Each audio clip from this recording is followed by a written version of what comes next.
Secretary General, Mr. Secretary General of the Ministry of Digital Policy, Telecommunication and Media, ladies and gentlemen, dear friends, the Greek Association for Atlantic and European Cooperation is honored by the presence of Ms. Rose Gottemoeller today.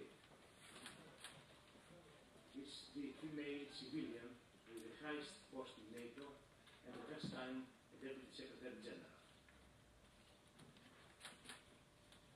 Σας ευχαριστώ ιδιαίτερα, κυρίες και κύριοι. Let me thank you, ladies and gentlemen, for being here with us to honor the Honorable Deputy Secretary General of NATO. It is an honor for us to have her with us. This is an established practice. Whenever there is an official visit, our association is honored by the presence of the Secretary General or the Deputy Secretary General. This is a practice that has been followed for a long time. Since we started, and the first Secretary General who participated in our meeting was Mr. Manfred Werner. This goes back 25 years plus one, and since then, the situation has changed in Europe and in the whole world dramatically. We have contemporary threats such as terrorism and hybrid threats that do not see any borders and bring us all in an enviable equality in the sense that we are all a potential target. The title and the topic that you have chosen, Mrs. Secretary General, the NATO you might not know, security and defense beyond the old basics, is a very challenging one because it means that NATO is a living body and evolving, a dynamic organization. The Alliance has entered the 21st century by defining its existence not in contrast to an opposing coalition, but on the basis of a set of possibilities to promote common interests on the one hand and essential convergence on the other. Ladies and gentlemen, in the democracies, there are no large or small project that can be succeeded without the support of the public. So the alliance and its role is no exception. As you know, our association participates in an international network of associations which cooperate with the Atlantic Association, and we are a privileged partner of the General Secretary of the Alliance, of the General Secretariat of the Alliance, through the Public Diplomacy Directorate. It is, Mrs. Secretary General, a great honor to have you here with us today. At the premises of the Ministry of Digital Policy, Telecommunications and Media. This proves for one more time that pluralism, you address issues of information wherever it comes from. I would like to thank Mrs. Zaharoula Tsirigoti, who is the lady with the highest degree in the Hellenic police and the first lady.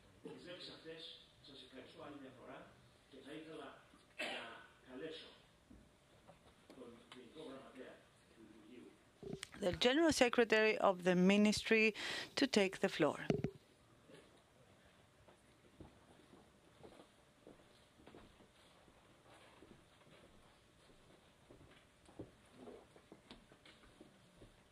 Honorable Deputy Secretary General of NATO, Your Excellencies Ambassadors, dear President of the Greek Association for Atlantic and European Cooperation, dear guests, It's a great honor to welcome you at the auditorium of the Ministry of Digital Policy, Telecommunications and Media. Actually, this is the second time in less than a year that we are welcoming the Greek Association for Atlantic and European Cooperation at this auditorium. This means that Mr. Theodoros Georgiou and Dr. Aliki Mitsakos accomplish an extraordinary job to the purpose of the transatlantic cooperation. NATO started in 1949 with 12 members and today includes 28 members. Over the 69 years since the formation, NATO has evolved as one of the most credible security organizations in the world. During all these years, Greece remains one of the most credible members of the alliance and a key player to the promotion of stability that NATO represents today. Discussion and panels like this one today contribute the most to this promotion. I wish you all the best to the success of today's discussion. Thank you.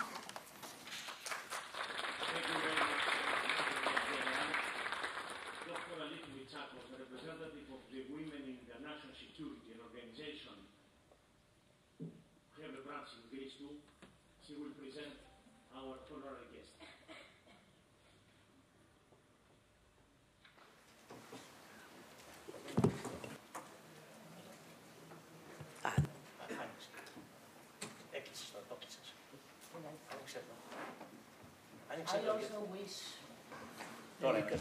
I also wish to welcome the Deputy Secretary General of NATO.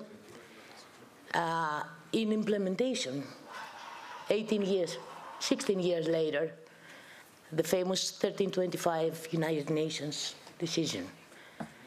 And I want to congratulate and appreciate not the fact that she became the Deputy Secretary General, as well as Lieutenant General Tsirigoti, who is the first police Lieutenant General, and probably the first of many in the armed forces.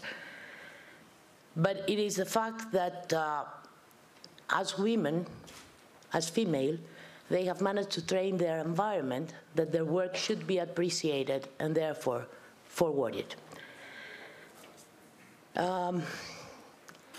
Μιλώντας για το βιογραφικό.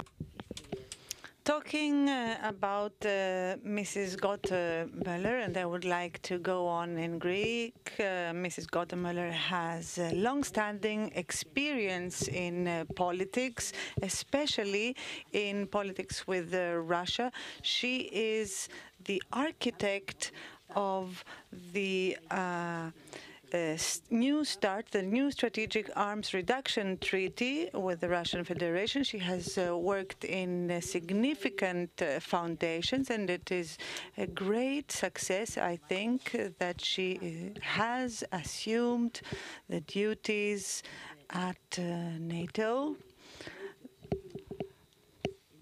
Organization, her duties as the Deputy Secretary General, bringing in a new perspective, as it should be in the security area.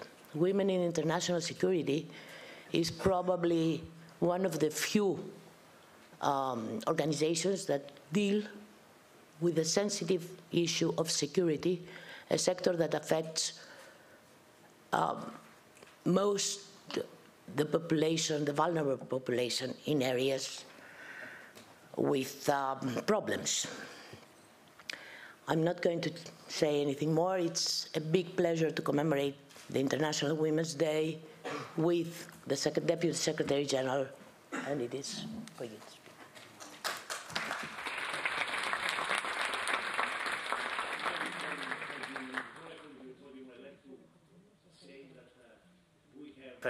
And of Defense, and the Ambassador for NATO, Mr. Plexidas, is present in all our and today. Very good, very good. Thank you.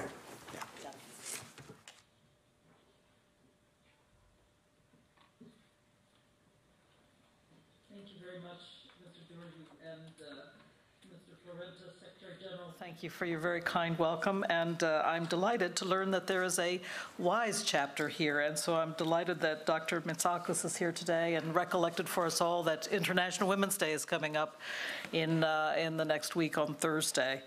I thought, as you know, what I do today is talk about NATO, the NATO you might not know, and that is the NATO beyond what we think about in terms of collective defense in a kind of normal notion of collective defense historically represented by armies facing off against each other. And that's often what people think about when they think about NATO and the Warsaw Pact, for example. It is the kind of normal notion of collective defense. So I thought I would run through some examples. I want this to be a very kind of conversational meeting today.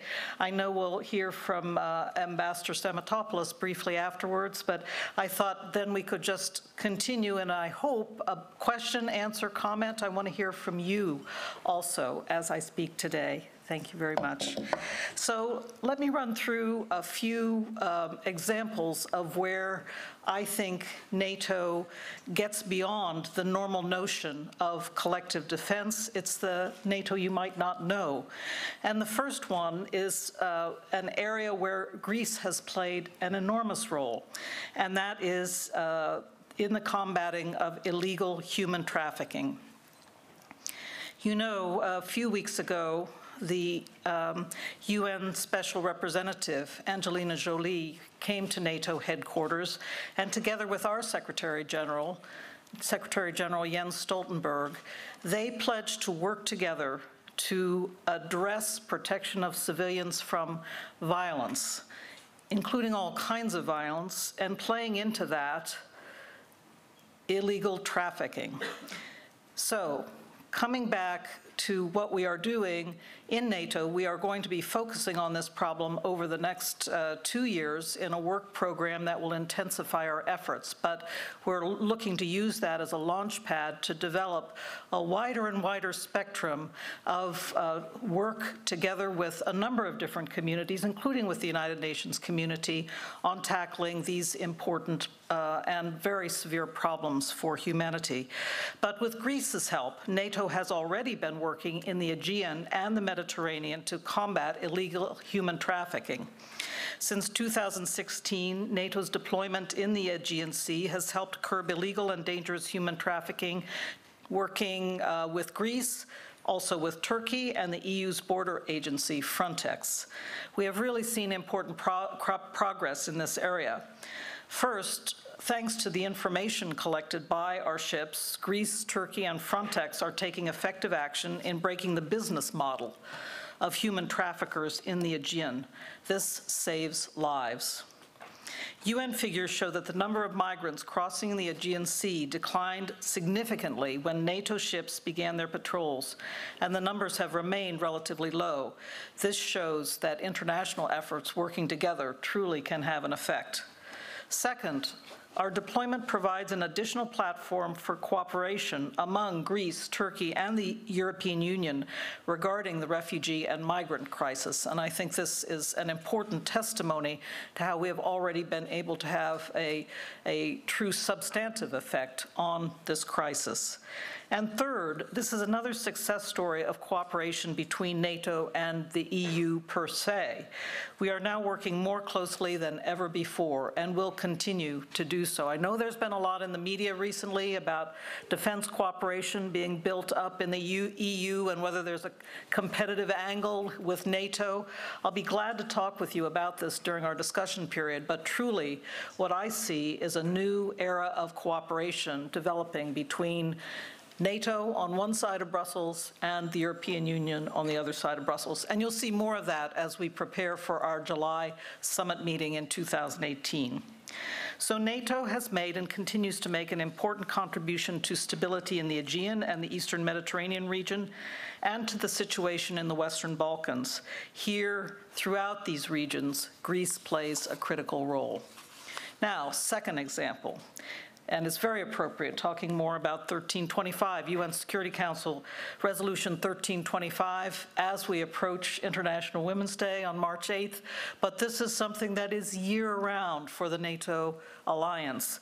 At the 2014 Wales Summit, NATO leaders acknowledged that the integration of gender perspectives contributes to a more modern, ready, and responsive NATO. Gender is an important focus of NATO's cooperation with other international organizations, once again, the EU and the United Nations, and also with civil society. So I'm glad to see that there are so many representatives of civil society here today. Put simply, we believe very strongly that peace is best secured through inclusion. That is who we are at NATO. Today, NATO is working to ensure that gender perspectives are incorporated into all aspects of policy, doctrine, and training. This is not only the right thing to do, but it is also the smart thing to do. It's how you get more effectiveness out of your military forces if you have everyone working together in this way. We know that mixed teams of men and women are smarter and perform better. Diverse teams are more innovative and creative. And so we believe it is not only the right thing to do, but it is the smart thing to do as well. All nations and organizations, not just NATO, need all the creativity that our people have to offer. You can't leave 50% of the population behind and expect to gain maximum effectiveness. That's all there is to it. We can't afford to leave talent untapped anywhere in this alliance, and I would argue quite clearly anywhere in the world. The NATO approach has been keep it simple, keep it practical, and start at home. Our ambition is to make gender awareness a basic skill and gender analysis a basic tool for every security provider, both civilian and military. The objective is to deepen our efforts toward gender equality and the implementation of UN Security Council Resolution 1325 and related resolutions throughout NATO's core tasks. Gender mainstreaming is not an end in itself, and I do want to emphasize that. Gender mainstreaming is not an end in itself. It's a strategy to deliver better on NATO's overarching mandate, to effectively prevent conflict and secure lasting peace for all. Things are moving in a positive direction, but there is a whole lot more work to do. That's why I said at the outset it's good that we have now a really succinct focus on this matter for the next 2 years in a work program that I think will launch us ever more firmly on this path of inclusion and full implementation of our 1325 commitments inside the alliance. Now, let me go to a completely different topic, and that is how NATO is helping allies to boost their cyber defenses and develop their cyber capabilities. Cyber defense is part of NATO's core task of collective defense, but it's not the normal notion of collective defense. It's something that has come at us really over the last decade or two, how we have to think about cybersecurity and cyber defense. That is why NATO has declared cyber to be an operational domain, along with air, sea, and land. Cyber is another area where we are working closely with the European Union as well. We should not underestimate how hacking and cyber attacks can undermine our open societies. Such threats are quicker, more potent, and more intense than ever before. This is a growing threat. By hacking into banking systems, power grids, government services, air traffic control systems, adversaries seek to steal our secrets, disrupt our democracies, and attack the functioning of our countries overall. Any outside interference with elections, whether with hacking or propaganda, is completely unacceptable. Hacking and the spread of propaganda can erode public confidence in democratic institutions.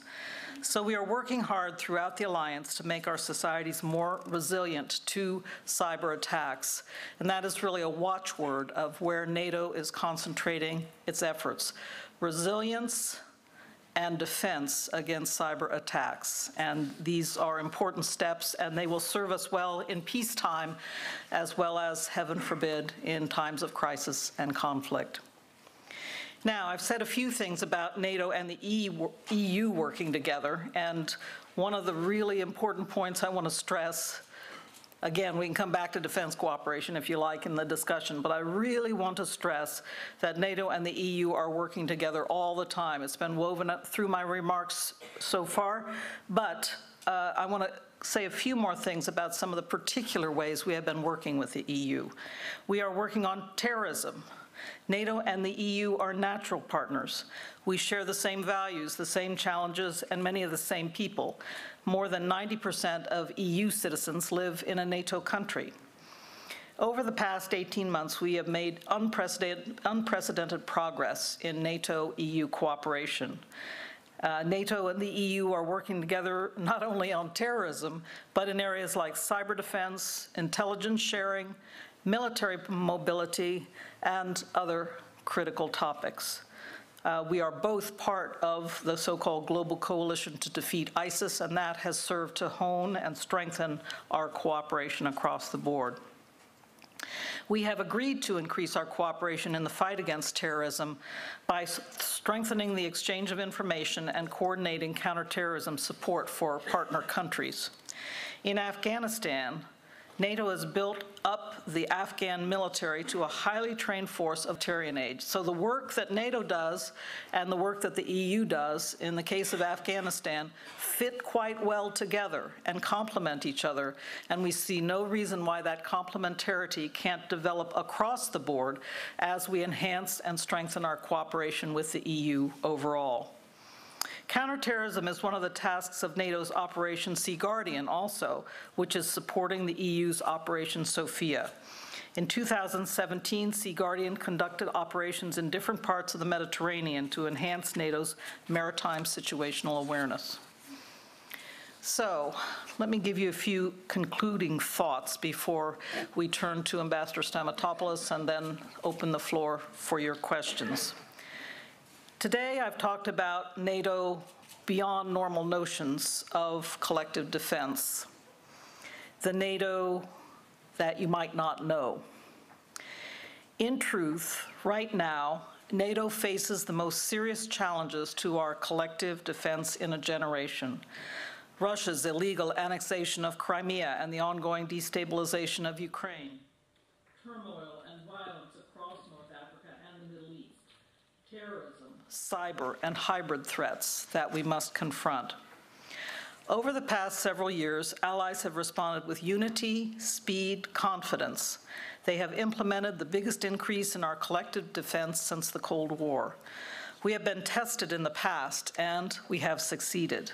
We helped to end the Cold War without firing a shot. We helped to end 2 wars in the Balkans.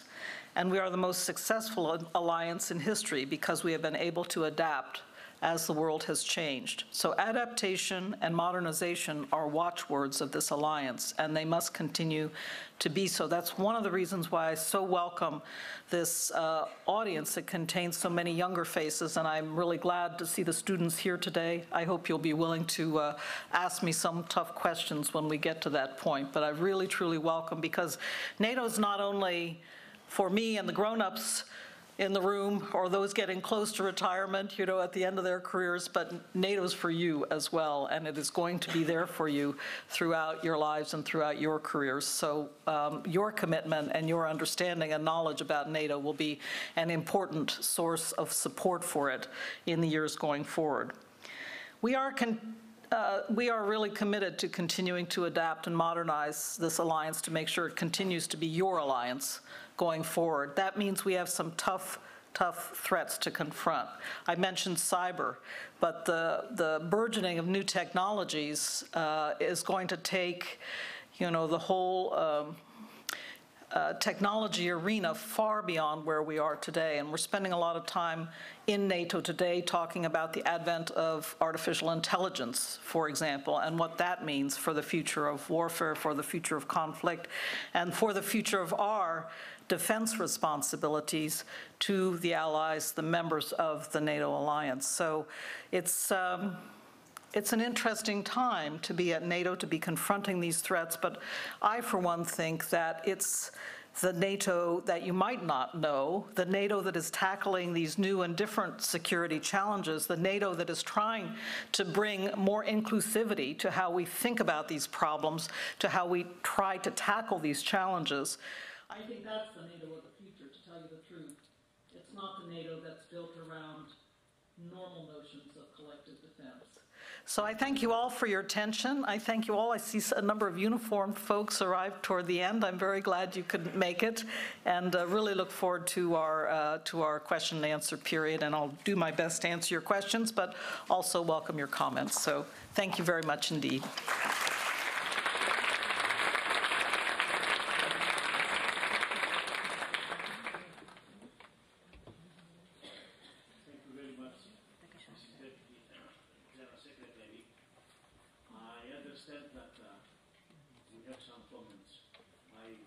Yes, by the Ambassador Thrasivoulos Stamatopoulos, Terry Stamatopoulos, was the Greek with the biggest position, the highest position in NATO ever, was like Assistant Secretary General. And a much respected colleague. I was very sorry that Terry departed just about the time I arrived, but it's wonderful to see you here today. Thank you for coming.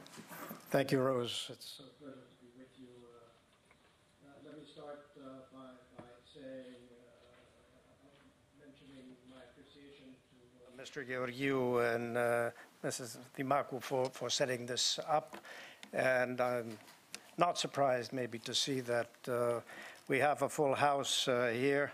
It's a pleasure to see the Secretary General, Mr. Florendis again, Mr. Kikilias, and General, also a pleasure. Also a special word to my colleagues, both Greek and non-Greek, who are present here today. Now, I was actually quite touched by the theme that that Rose, Ambassador Gottemoeller, put forward by the NATO you may not be aware of. Not least because it was, it took much of my work when I was at NATO. I mean, dealing with this NATO, and it's actually, a lot of it is a bit like an iceberg. You only see the top 1/3, and there's a lot going on. Let me amplify a little. When you mentioned 1325, but there's so much more along these lines, like working on children in conflict, working with organizations like the OSCE, and even the Red Cross, the ICRC. I mean, I had a regular dialogue with the ICRC when I was Assistant Secretary General, and it's very important work. And it is the other NATO that complements, however, the totality of what NATO has become.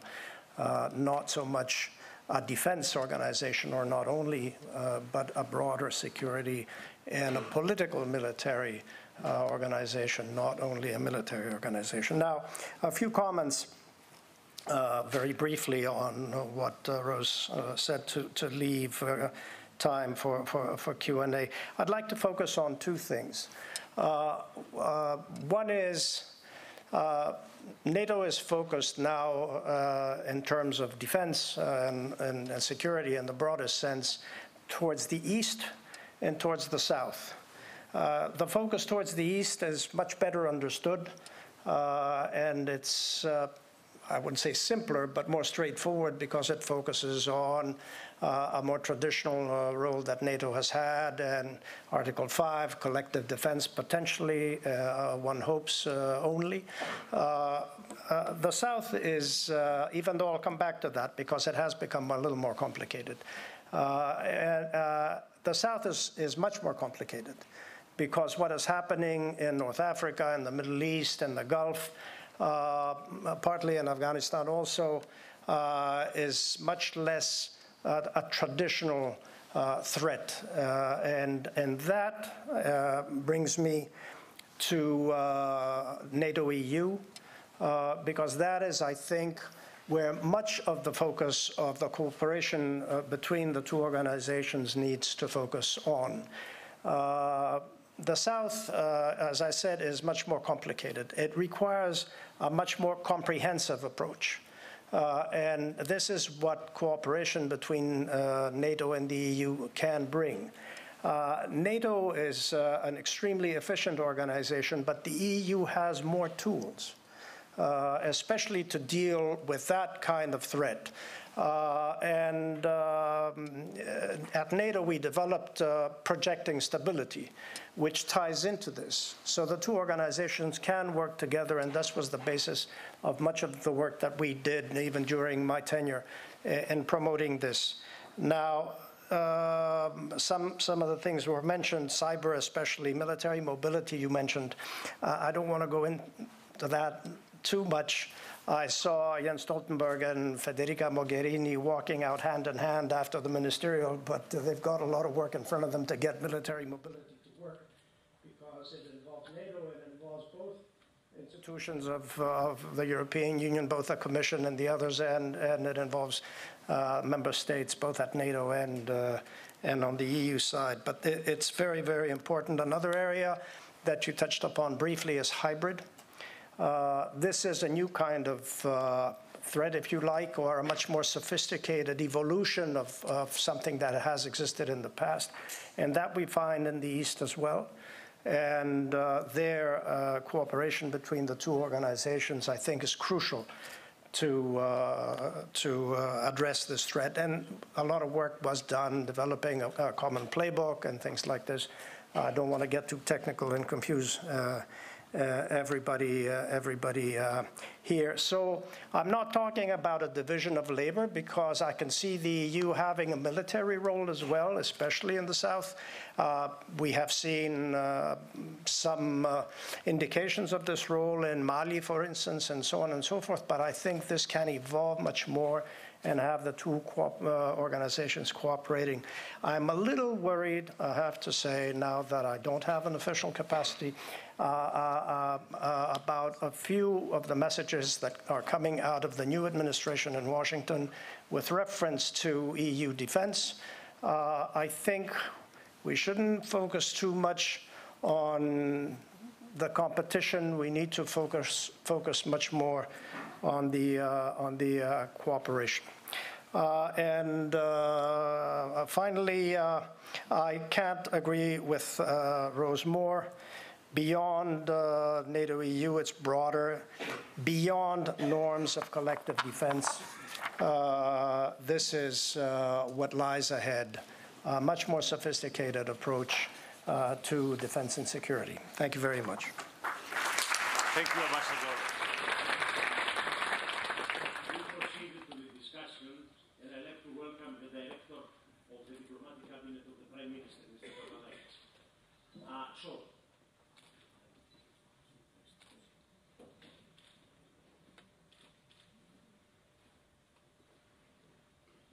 We take three questions. Okay, Ms. Macri and Mr. Gadis and Mr. Katsinis. Thank you. Will allow me to address you using my mother tongue, because believe me, trust me, I'm more fluent in that one. Zeta Macri is my name, and I am the head of the political association.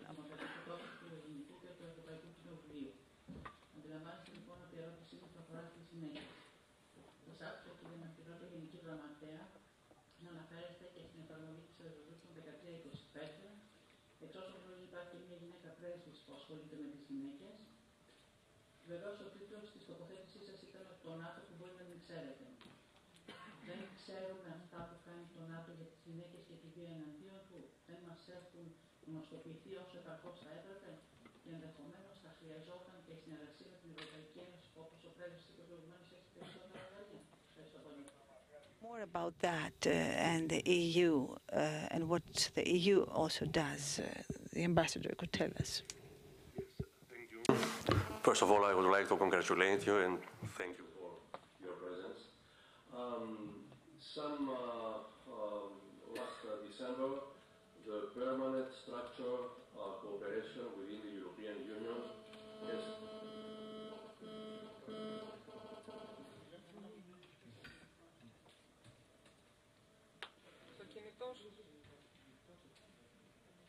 been put in forth within the European Union. It is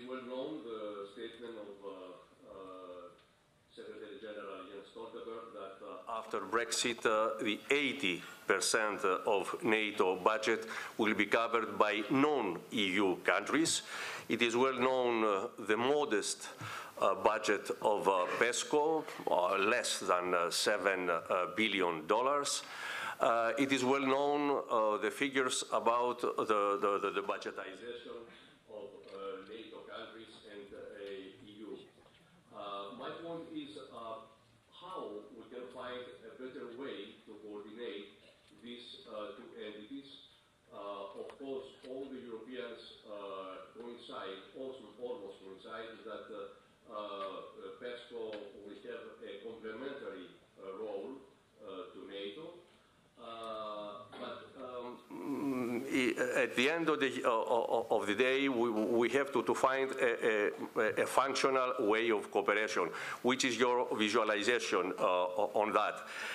A second point I would like just to mention, I know that it is not the most appropriate forum here, but let's say on Article 5 of the famous Article 5 of Washington Treaty, it's not mentioned if the attack is outside NATO or within NATO countries. Okay, I don't would like to enter into details, but it would be very important on my mind to find a way to activate, to make more functional and efficient this article, the interpretation more or less of this article, because it is not, let's say, clear, does not exclude the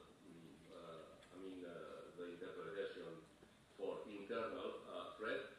But anyhow, if there is not a good function of Article 5, at the end of the day, it's not the problem, it's not bilateral or a problem of one or some countries. It's a generalized problem of NATO.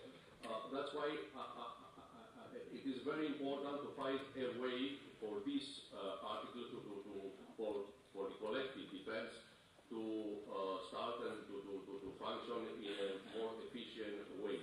Thank you so much.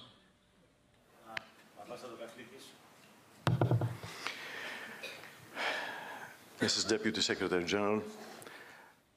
Russia, just a few hours ago, officially announced the construction of new ballistic missiles to make U.S.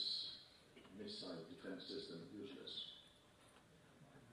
And Russia's defense secretary, Sergei Shoigu, described NATO's anti-missile system as an umbrella with holes. I would like to ask you to tell us some thoughts about the security of the region of Southeastern Europe, the Eastern Mediterranean, and the Middle East, and this, considering that the member state of the Atlantic Alliance has military cooperation with Moscow in Syria and is entering into an agreement to procure an anti-ballistic missile system from Russia. Thank you.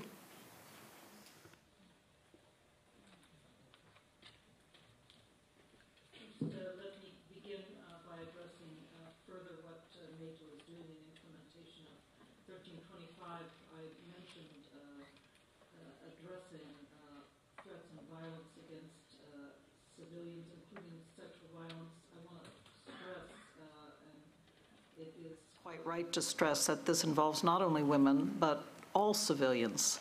Women, men, particularly children. So I do think that it's very valuable to underscore it's not just 1325, but there are other relevant UN Security Council resolutions, so thank you very much for bringing that to our attention. But there is an aspect of 1325 that is focused on addressing violence against women, but there are other aspects of 1325 as well. So let me just say a few more things about what we at NATO are doing.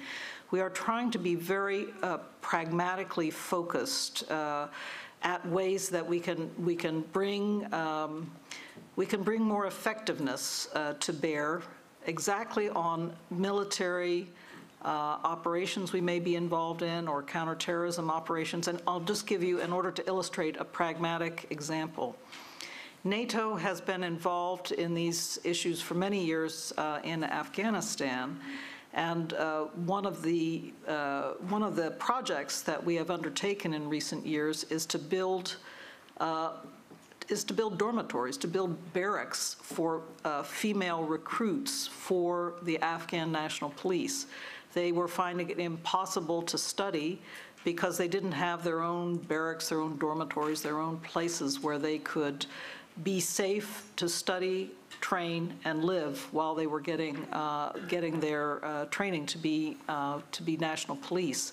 And so NATO essentially funded a project to build that infrastructure. So that's one pragmatic example. Another pragmatic example is that NATO in previous years did not have routine training for those going out to the field to serve in places like Afghanistan, to be able to recognize abuse and violence, problems of this kind when they saw it, and to have a way of reporting up the chain of command. So not only was it woven into requirements for the command structure that there are now requirements for reporting up the command structure, but there is mandatory training that NATO personnel undertake before going out to the field. So there are just a couple of pragmatic kinds of examples of what we are trying to do just in the case of Afghanistan.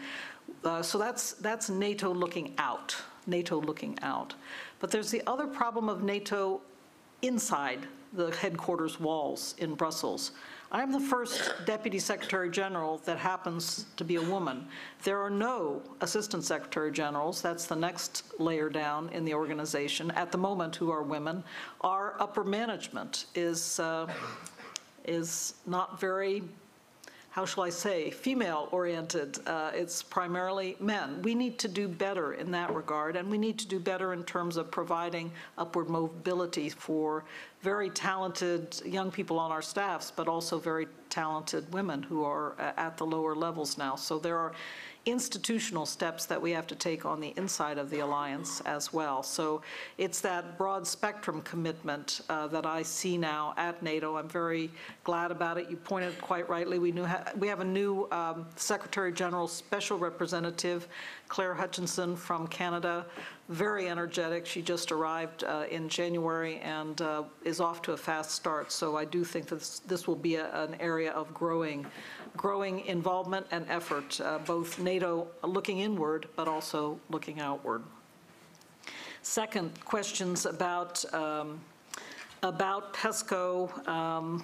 Let me just say a few words first about how to tackle this problem of the European defense cooperation inside the European Union, and particularly the so-called PESCO. There's been a lot of, and you mentioned the tensions with Washington right now over this issue. As I look in, frankly, and talking to Secretary of Defense Mattis during the recent defense ministerial, both Secretary General Stoltenberg and I, we don't see a major, kind of disagreement going on here, but there are some uncertainties and some unknowns about what the European Union is doing as it builds up defense cooperation, as it builds up these initiatives such as PESCO. And so we've tried to be clear, and as I understand it, Washington's tried to be clear as well, that there have to be three basic principles in place to make our cooperation develop in the smoothest possible way. First, we have to see complementarity develop rather than see duplication develop between NATO and EU efforts. Now, it's inevitable there'll probably be some duplication, and in some cases you need redundancy. But we have to be very careful to try to make the basic principle complementarity, that NATO and EU programs work together in a complementary way rather than competing with each other. That's a very important way, because one of the whole points, as I understand it, about the EU efforts in this regard is to deal with duplication and to deal with problems of wasted resources. So we see the whole notion of complementarity, the principle of it, as being an important goal for the European Union as well. The second is that whatever forces are developed in the EU context, in the PESCO context, forces, capabilities, capacities, should also be available for NATO operations and missions. So there shouldn't be some exclusivity, but they can also be made available for NATO operations and missions. And the third important principle is with regard to non-EU NATO allies, some pretty important countries. As SecGen was saying during Munich Security Conference, going from Norway in the north to Turkey in the south. In the west, you have Canada, the United States, and soon to be after Montenegro as well now, our newest ally, Montenegro.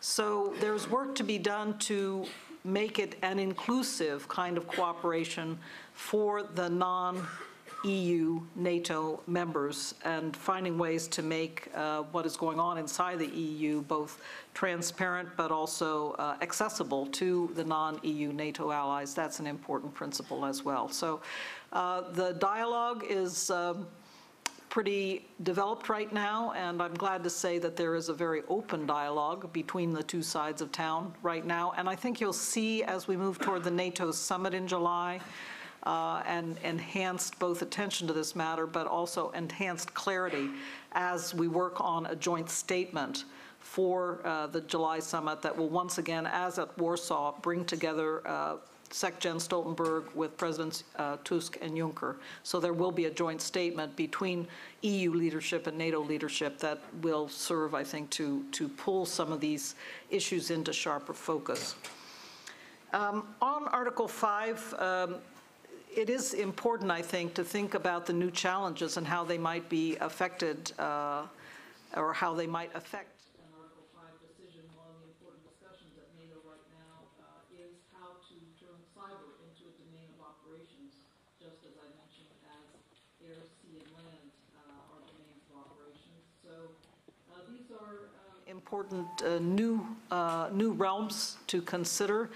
I have to say, and I like to underscore, that Article 5, the article that refers to attack on one as an attack on all, it really has only been invoked once in the history of the alliance, and that is following the 9/11 attacks, September 11 of 2001, on the World Trade Towers and other facilities in Washington, the Pentagon. It is a rarity and not something that is, an everyday occurrence by any means. And I think that is that rarity is important to bear in mind, but also that it is very much the country who is attacked who I think engages the discussion with the alliance. And in some ways, that is the way to deal with the ambiguity.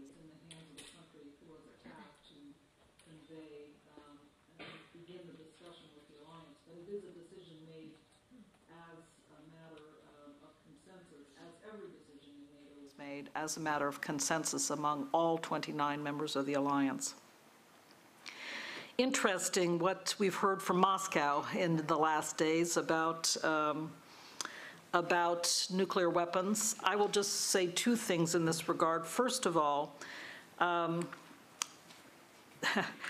it's no, I think, concern to Washington that the nuclear weapon systems that were announced in the last 24 hours are capable of defeating U.S. ballistic missile defense systems, because the United States ballistic missile defense systems were not designed.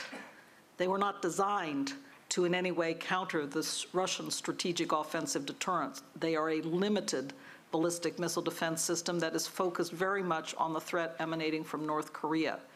So it's a bit of a non sequitur to say that the missile defense system has been made useless by these new Russian missiles, because, in fact, the missile defense system was never designed, was never ambitious enough to try to defeat the Russian strategic offensive deterrent. It was designed facing North Korea.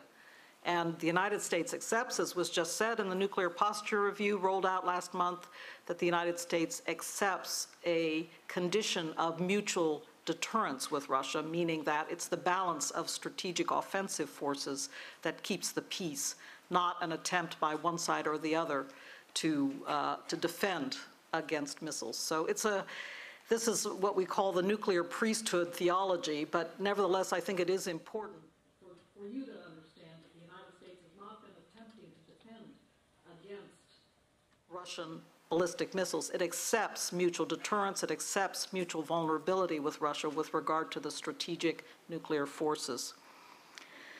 Finally, on missile defense systems, in this part of the world, we recognize and realize that there are missile defense threats throughout the alliance.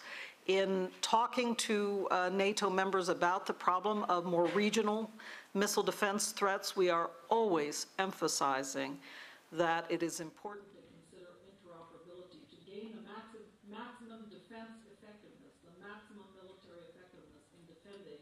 You need to have NATO systems interoperable. So we've been very glad to see allies in the region looking at the so-called SAM-T system that is built by Italy together with France. Cooperation in that area is very positive. As regard to other systems, such as the S-400 system that Russia manufactures, that's not interoperable.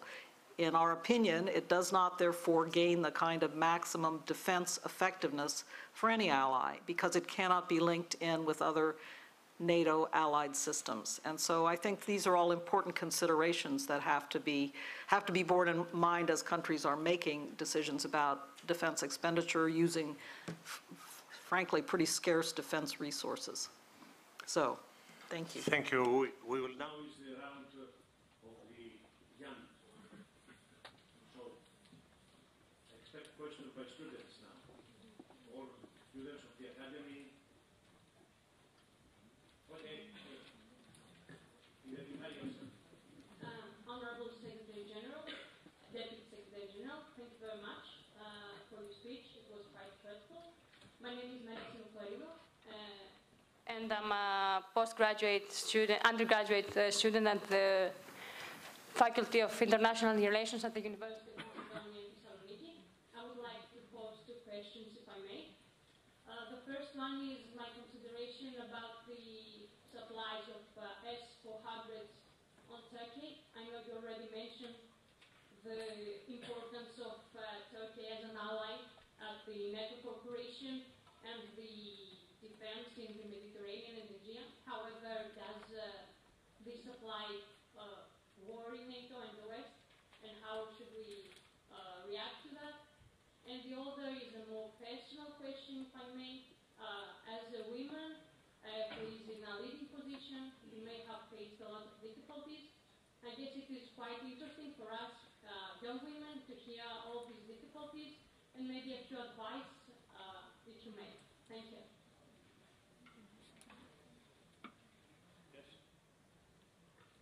Well, good afternoon. Over here. I may introduce myself in my mother language, if I may. Σας ευχαριστούμε πάρα πολύ που ήρθατε. Είναι τιμή μας. Ονομάζομαι Καραμπάτου Σταυρολά. Είμαι κατοικητής φοιτήτρια του Πανεπιστημίου Πειραιώς στο τμήμα Διεθνών και Ευρωπαϊκών Σπουδών. Το ερώτημά μου...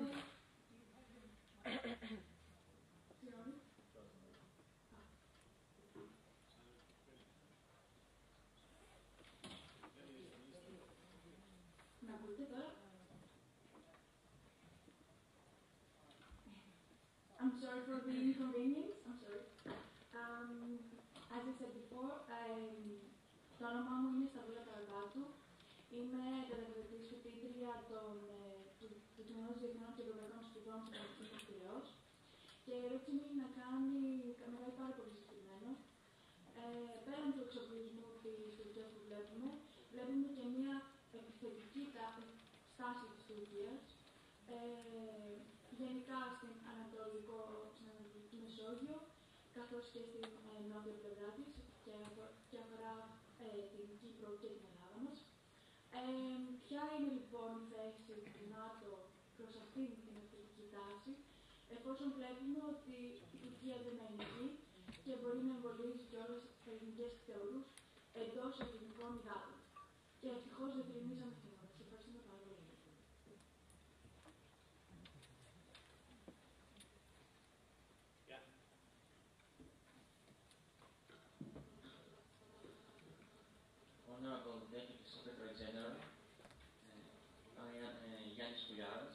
undergraduate student at the Department of International and European Studies in the University of Pera. The last decade in international and European affairs has been marked by the re-emergence of Russia as a regional superpower, or at least a very powerful influential state. Well, what are the future? There's a widespread belief that we have entered a new Cold War period. So I wanted to ask, what are the future prospects in the relationship between NATO and Russia, considering the new challenges posed by the rise of China and other developing countries, as well as issues of transnational nature, like terrorism and organized crime?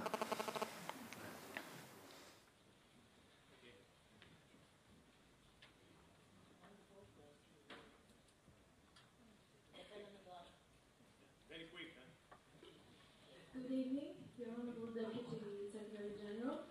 My name is and I'm a pre-graduate student in the Department of International and European Studies in University of Piraeus. And my question is, you mentioned earlier in your speech that NATO is not only for the grown-ups and those on the verge of retiring, but also for the young people. So what exactly does NATO do for young people, and what are the opportunities that it has to offer? Thank you.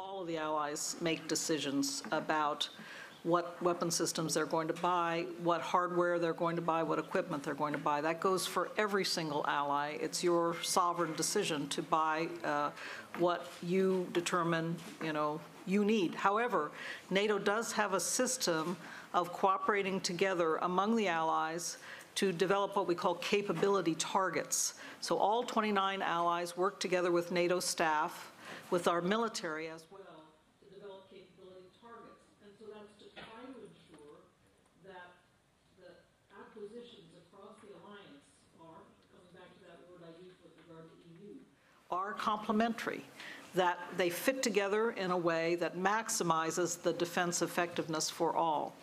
And historically, it hasn't always been the case that NATO allies have accepted all their capability targets. But in the last year, in 2017, all 29 NATO allies embraced and accepted the capability targets. So we thought that was a really good development, that everybody was essentially going to be, it's not, it's not like a treaty commitment or something like that. We cannot, in the end of the day, demand, we as NATO, but that each of the NATO allies accepted these targets as the right way to spend defense resources. That was very, very good. But then allies have some other decisions they make about capabilities to acquire.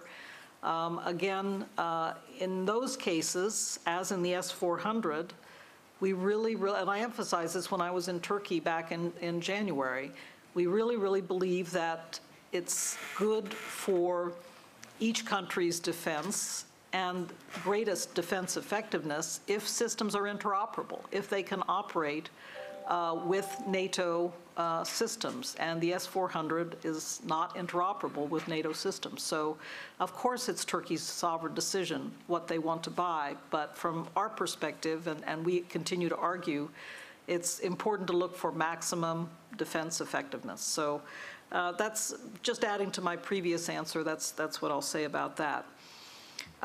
Advice for, I will say it's advice for young women, but it's advice for young people overall. It's the thing that I found to be the most useful thing to remember as I was coming into my career and developing my career.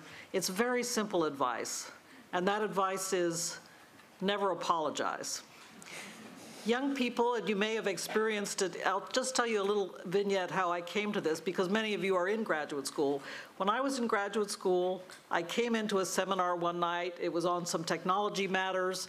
My professor asked a question. I raised my hand, and he's called on me. And I started by saying, well, I don't know much about these technological issues. He said, stop right there. Never apologize. Just say what you want to say. So I gave the answer I was going to give, and he said, perfect answer. Why were you apologizing? You got it right. So that advice has stuck with me throughout my career, and it has served me very, very well. That goes for everybody around the room, old as well as young. Never apologize, just say what you have to say. So that's my best advice, I would say. Now, the next question, the question with regard to Turkey and their stance in the Southeast Mediterranean. I understand there have been issues I've heard about in the Aegean Sea as well. I want to stress, first of all, that we have seen some, and I mentioned it in my own remarks, we have seen some excellent cooperation between Greek and Turkish coast guards in dealing with the flow of migrants, working together with the NATO naval assets that have been brought to the area, and also with Frontex. So we have an excellent real-time example of how we have all been able to work together to deal with a major challenge to Europe overall. So I like to say let's keep that example front and center as we continue to deal with some difficult issues overall. NATO, we like to emphasize for all of the allies that NATO is a big family. As you know, any family is not without disputes. You can end up arguing with your parents. You can end up having some tough words exchanged with your spouse. I think about NATO as being a family. There are going to be disputes between and among NATO members, and there have been historically some very, very difficult ones. But the point is to try to deal with them in as problem-solving a way as possible. And that's the message that we convey from NATO headquarters, the Secretary General and I, the rest of NATO leadership. Let's try to be talking together. Let's try to do what we can to solve this problem in the first instance between and among capitals. It doesn't matter whether it's Athens and Ankara. It doesn't matter whether it's Washington and, I don't know, Paris. It doesn't matter. But let's try to solve it in a pragmatic and problem-solving way, and in as low a key way as possible. And if necessary, and at times we from NATO headquarters do our best to try to help. We do our best to try to facilitate the solution of serious problems. But I really do like to emphasize that as a general principle is how NATO has to operate. Again, we are an alliance that operates through consensus. So around the table of the North Atlantic Council, 29 countries sit in Brussels, and we have to, anything we do, we have to do by getting everyone to agree it's the right thing to do. And that's an important, I think, lesson in how to try to resolve larger disputes, because it's hard. It takes a lot of heavy lifting. It takes a lot of talking at times, but eventually we do get to the decisions NATO needs to make. There was a question about NATO and the Russian Federation and whether we are entering into a new Cold War, future prospects for NATO and Russian Federation cooperation.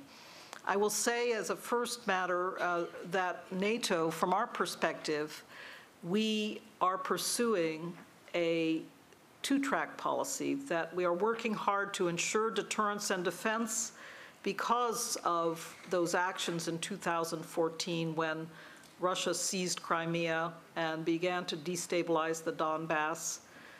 We really, really found it important to take some strong decisions about providing for deterrence and defense, and NATO has done so, putting in place after the Wales Summit in 2014 and the Warsaw Summit in 2016, 4 battle groups in the Baltic states and in Poland, and also developing reinforcing capabilities to back up those battle groups. So deterrence and defense is very important, and we must have strong capabilities in that regard. But the other important track is a dialogue track. We need to continue a strong dialogue in order to have the ability to enhance predictability, to enhance mutual confidence over time, and to deal with incidents. Heaven forbid, we don't want an accident or an incident, for example, flying over the Black Sea or in the Baltic Sea. We don't want that to turn into a crisis. And so having a good dialogue track and open and transparent communication is very, very important as well.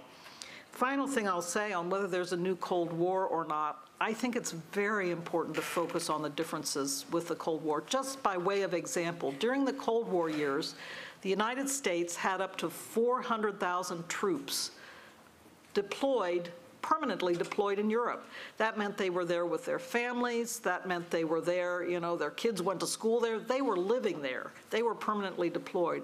The United States has now 62,000 troops authorized to be in Europe, and they are in Europe on a rotating basis. They are not there in permanent deployment. They are coming and going. That's a fine example of how we are trying to be judicious about deterring and defending at this moment in history, but not returning to the Cold War. And the United States, among all the allies, I think is providing a great example of that by the way they are deploying a limited number of troops on a rotating basis, but strongly backing up the deterrence and defense that the allies as a whole have decided is necessary at this moment. So a few points on that. And final question is my favorite one on which to end, and that is NATO opportunities for young people. If you are interested, we have internship programs at NATO, both on the military and the civilian side. NATO has the international staff and the international military staff, so there are opportunities for young people. If you haven't checked into it and you would like to, there's information on the NATO website. I strongly urge you to apply. We love having the interns at NATO because they bring so many new ideas and really help us, as I was saying, to start thinking about the future in a more decisive way.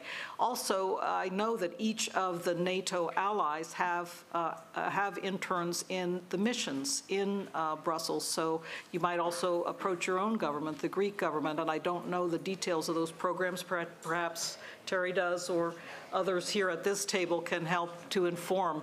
But there are several ways that you can come and see what NATO is all about and really help us to move into the future. So thank you very, very much. Thank you very much.